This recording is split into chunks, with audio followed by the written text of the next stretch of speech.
নমস্কার। গত বছর বাপের জন্য মায়ের কাছে মানত করেছিলাম। ৩ দিন মন্দিরে যাবার পর যখন মায়ের দরজা বন্ধ করলাম, একটু রাগ করেই বললাম, এই বেলা ১১টা ১১:৩০ থেকে কারো মন্দিরের দরজা বন্ধ থাকে?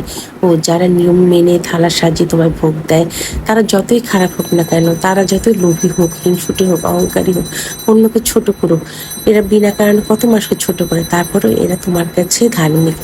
এদেরকে তুমি ভালোবাসো। তুমি বলেছো যারা অপরাধ করে অপরাধ স্বীকার করে তাদেরও অপরাধ কম হয়, কিন্তু আমার চারপাশের মানুষগুলো তো অপরাধ বুঝেই না, স্বীকার কি করবে? আর আমরা যারা একটু কাউকে কটু কথা বলি, শতবার তোমার কাছে ক্ষমা চাই, তারাই তোমার কাছে কখনো ভালোবাসা মানুষ হয়ে উঠতে পারছি না। এই কথাগুলো যখন রাগ করে বাসায় চলে এলাম, একদিন স্বপ্নে দেখলাম একজন আরেকজনকে খুব আঘাত করছে। দেখে খুব খারাপ লাগলো।